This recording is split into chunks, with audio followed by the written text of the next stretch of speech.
boa noite a todos os irmãos do Grupo Espírita Divino Amor e Esperança.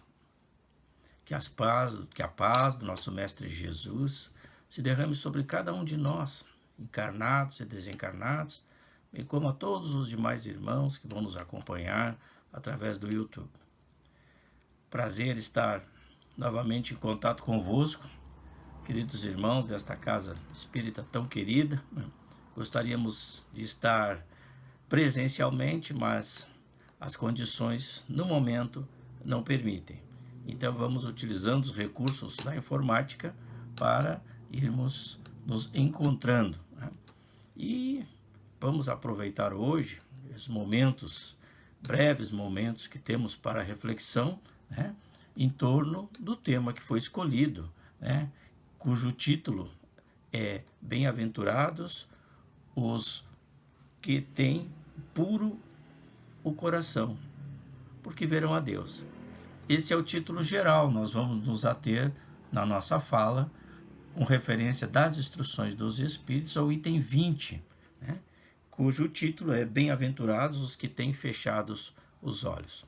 Muito bem, quando Jesus pronunciou essa bem-aventurança, bem-aventurados os puros de coração, Jesus dá um exemplo, né, de pureza de coração, e coloca as crianças como exemplo para os puros de coração. Por que Jesus faz isso? Porque a criança, ainda nas suas primeiras fases, ainda nos seus primeiros anos de vida, está muito mais voltado ainda para o plano espiritual do que do plano material propriamente dito. E além do mais, o espírito, para se mostrar, ele precisa dos órgãos materiais. Então, à medida que o corpo da criança for se desenvolvendo, que os órgãos forem se desenvolvendo, o espírito vai se mostrando cada vez mais a que veio, né? E vejamos então, os primeiros anos de vida, realmente a criança é pura, realmente a criança é simples, né? Porque vamos ver uma relação entre as crianças, e geralmente quando se encontram crianças, sempre tem alguma diferença, alguma discussão. Que tipo de discussão pode acontecer entre as crianças, né?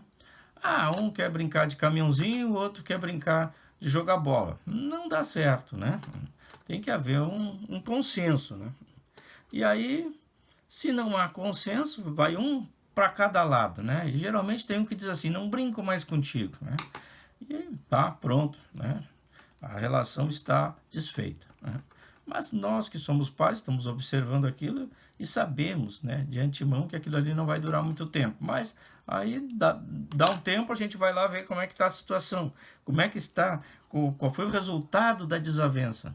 Já estão brincando juntinhos os dois e já está tudo na mais perfeita harmonia, como se nada tivesse acontecido, né? Está aí a pureza de coração, está aí a pureza de sentimento que Jesus utiliza, né? E uma lição muito grande para nós, né? Adultos que temos grande dificuldade em perdoar, né? Grande dificuldade em esquecer as diferenças, esquecer as divergências, né? Procurar compreender o outro, né? Muita dificuldade. Aprendamos isso com as crianças. E, de fato, sem embargo da anterioridade da alma, Jesus diz que realmente elas são puras. E diz mais ainda, né, que o reino dos céus é para aqueles que se lhes assemelham. Ou seja, se não nos tornarmos crianças, pequenos, simples, né, amáveis, compreensíveis, né, não entraremos no reino dos céus, na fala de Jesus. Muito bem. A nossa fala ela vai se ater mais ao item 20 das instruções dos Espíritos. E nesse item 20, né, a comunicação que foi dada pelo Espírito Vianney Curadars, né, a propósito de uma reunião, né, na Sociedade Parisiense de Estudos Espíritas, onde Allan Kardec evoca esse espírito, né? Porque havia presente na Assembleia uma senhora que era cega. Muito bem, o que tem a cegueira da senhora, né, com a evocação desse espírito? Quem foi esse cura d'Ars, né?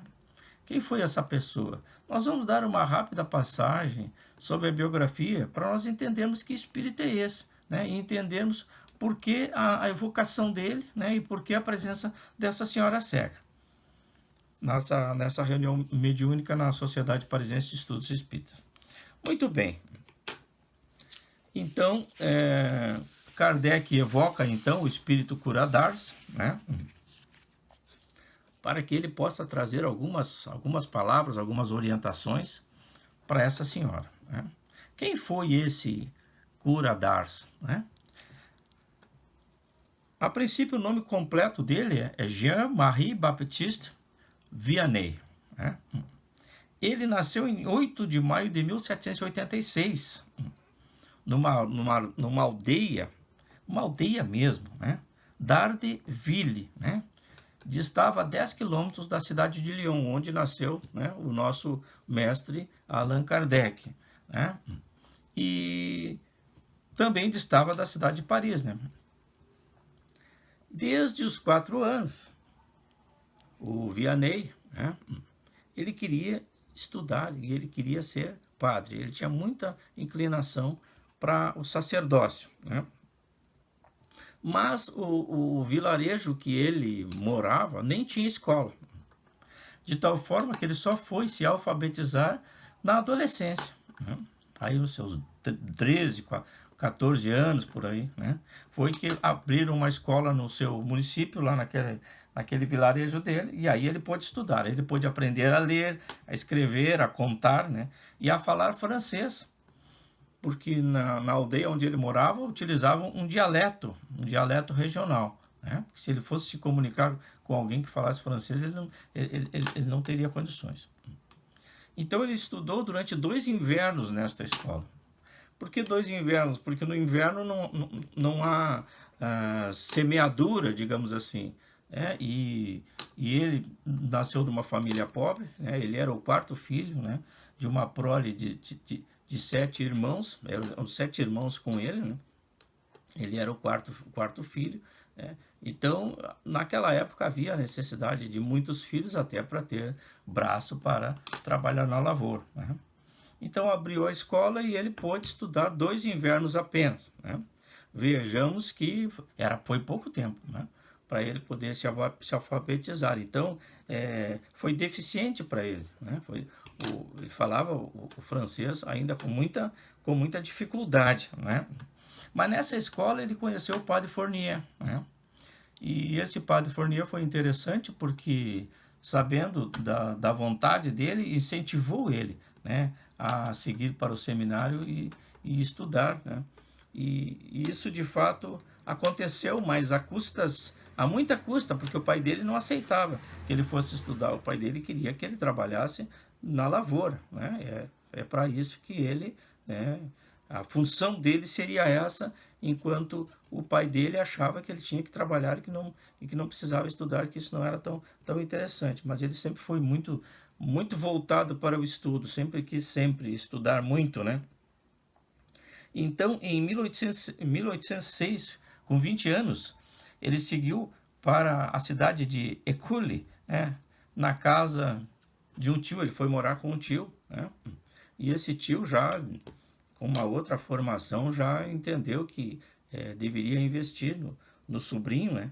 E então ele, a partir desse tio, ele já pôde então estudar, se preparar um pouco mais, estudar um pouco mais, né? E aí ele entrou realmente para o seminário, mas acontece que ele antes teve que, primeiro, aperfeiçoar o francês dele, que era péssimo, e aprender latim também, porque as disciplinas no seminário eram todas em latim, até porque a missa também naquela época era toda rezada em latim, né? Mas ele, com todo o esforço dele, em 28 de maio de 1811, né, na Catedral Saint-Jean, tornou-se clérigo da diocese. Então, pelo fato dele ser ignorante diante dos superiores, né, mas talvez conhecessem a grandeza da alma dele, indicaram ele para um vilarejo de nome Ars, E aí vem esse nome cura d'Ars, né? Cura não porque ele faz as curas, porque ele seria um padre, né? Então, cura ou padre, cura é sinônimo de padre. Então, cura d'Ars, padre do vilarejo de Ars, né? Na verdade, o nome completo é Ars en Dobes, né? Então, os superiores da igreja mandaram ele para lá. Por quê?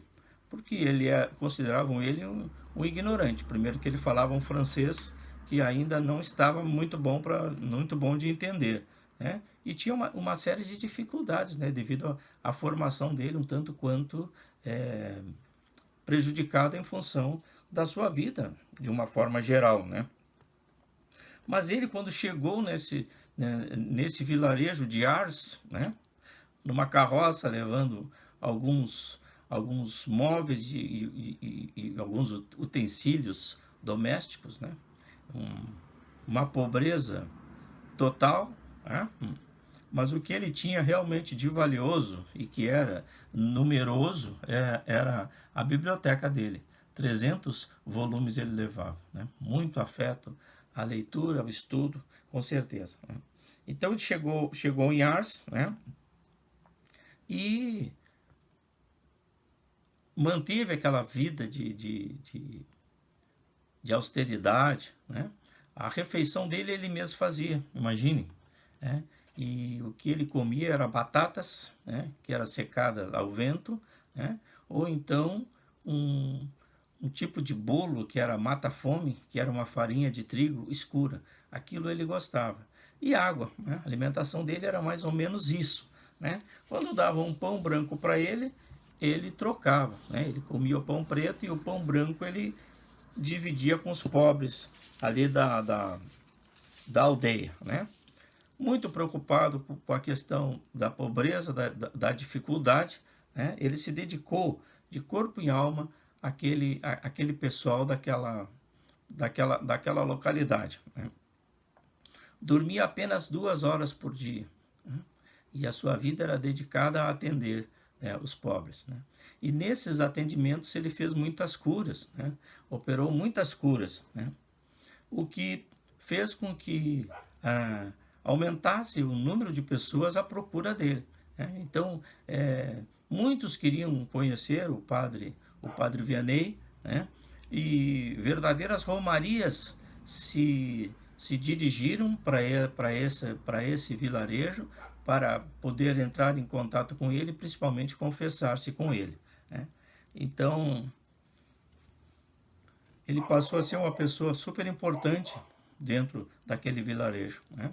A manutenção era praticamente com parte da herança que vinha do pai dele, uma pequena parte da herança que vinha do pai dele, e doações de pessoas que se sensibilizavam diante da pureza dele, diante do esforço dele, né? Ele comia pouco, né? E pouco tempo para o repouso também, né? De tal forma que ele foi se debilitando ao longo do tempo, né? Mas ele não se importava, né? Ele comia muito pouco e dizia assim: de físico eu estou bem, né? Então já posso retornar às minhas atividades. E muitas pessoas indo para se encontrar com ele, muitas vezes esperavam horas e muitas vezes até durante a noite. Passavam noites, né, em frente a capela lá onde ele atendia os fiéis, né? Então a vida dele foi toda dedicada aos pobres, né? Então esse padre Vianney, né, a 4 de agosto de 1859, por exemplo, com 70 e poucos anos, né, às 2 da madrugada, ele desencarnou, né, de uma forma muito tranquila, como uma vela que se apaga por falta, né, de combustível, né. Mas 2 dias antes disso, ele foi visto chorando. E aí perguntaram para ele: por que o senhor está chorando, padre? É que eu estou muito feliz, porque o nosso Senhor veio nos visitar, né, um pouco antes do nosso decesso, né. Então ele recebeu a visita de Jesus, né, que veio recebê-lo, então, né, antes do seu regresso ao plano espiritual. Então vamos dar uma passada na comunicação que esse Espírito nos traz, e agora já sabendo bem que Espírito é esse, né? Então diz ele na comunicação: meus bons amigos, para que me chamastes? Teria sido para que eu imponha as mãos sobre essa pobre sofredora que aqui está e a cure? Ah, que sofrimento, bom Deus! Ela perdeu a vista e as trevas a envolveram. Pobre filha, que ore e espere. Não sei fazer milagres, eu sem que Deus o queira.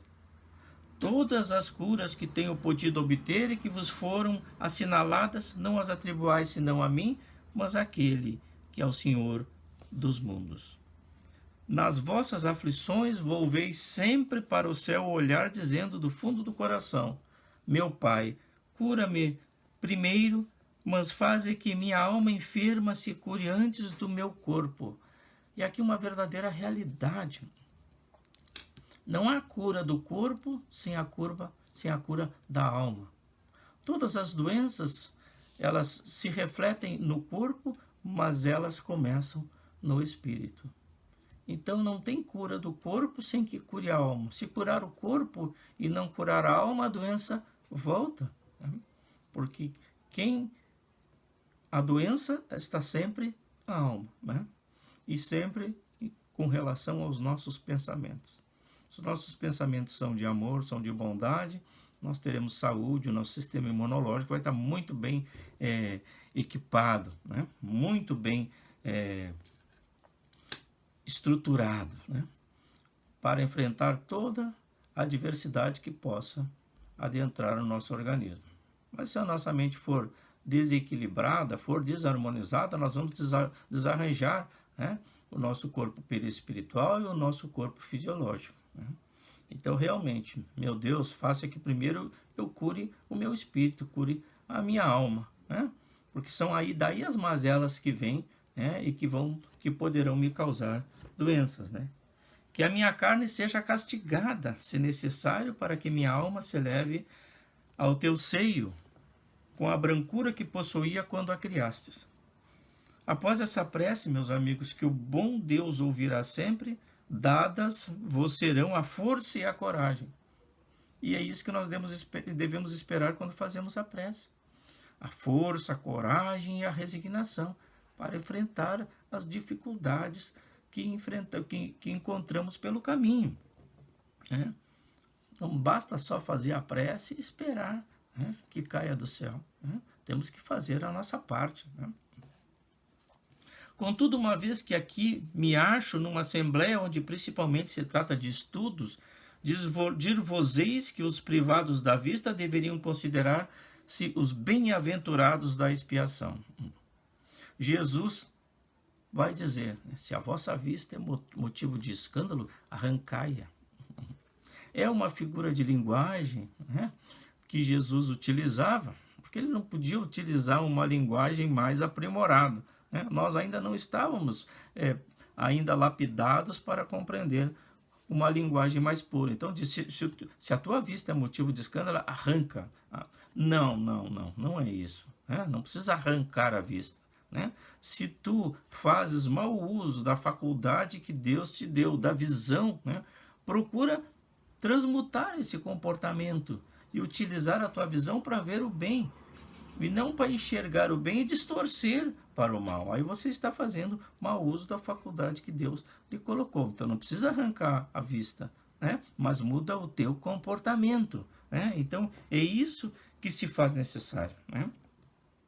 Ó sim, como são felizes os que por expiação vêm ser atingidos na vista. Os olhos não lhes serão causa de escândalo e de queda.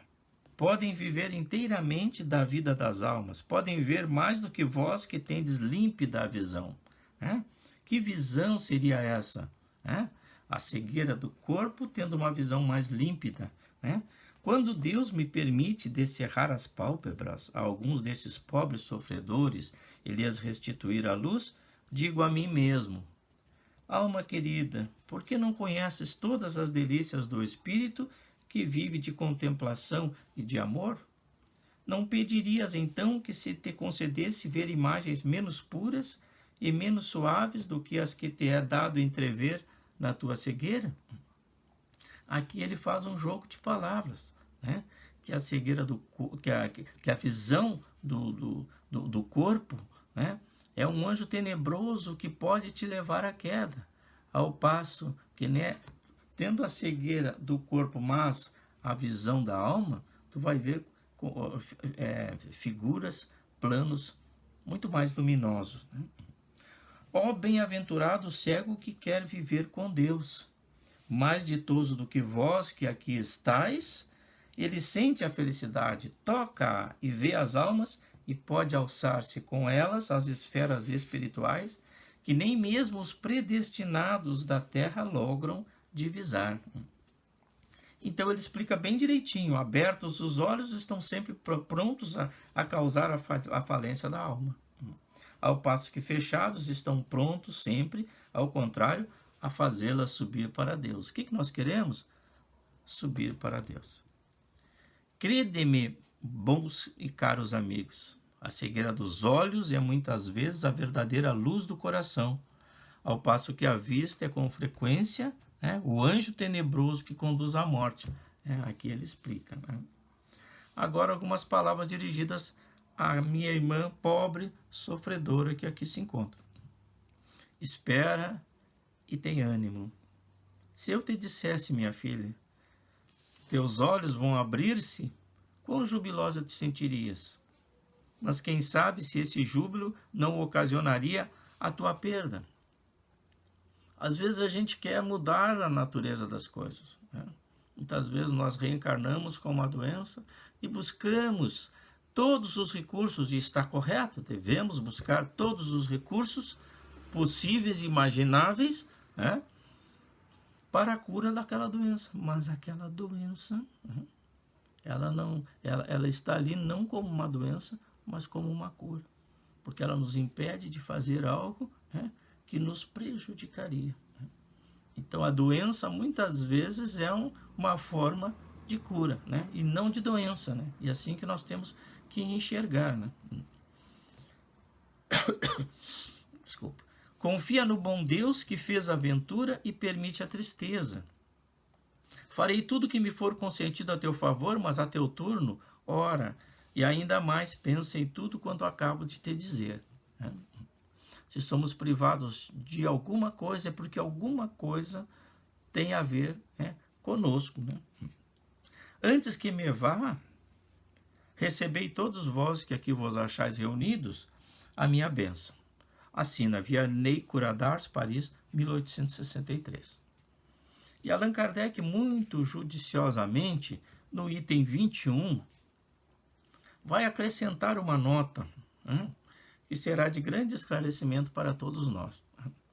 Nos diz então: quando uma aflição não é a consequência dos atos da vida presente, deve-se-lhe buscar a causa numa vida anterior, né? Geralmente nós reclamamos, né, porque alguma coisa está acontecendo na nossa vida e nós buscamos a explicação para aquilo nessa existência e não encontramos. Se não encontramos uma explicação justa para aquilo que está nos acontecendo, e que não está nessa existência, está numa existência pregressa, né? Nós somos resultados das nossas ações, né? Deus é justo, Deus é todo poder, é toda bondade, né? A sua lei é justa. Não há aprovação indébita, né? Tenhamos fé e tenhamos consciência de que é assim que funcionam as coisas. Embora por mais, digamos, sem nenhuma explicação, nenhum motivo plausível, nós estamos enfrentando determinadas situações, é porque elas têm a ver conosco, né? E todo sofrimento, aliás, toda dor, né, tem uma razão de ser, né? A dor é pedagógica, né? Ela nos ensina alguma coisa. Então, vamos nos manter passivos diante daquilo que nós não temos condições ainda de compreender, mas vamos confiar em Deus. Joana de Ângeles Espírito, na obra Messe de Amor, pela psicografia de Divaldo Pereira Franco, ela vai nos dizer: aquilo que se nos afigura como provação indébita, que para nós não tem sentido nenhum, né, É somente resgate indispensável. Somente resgate indispensável. Quem matou pela espada perecerá.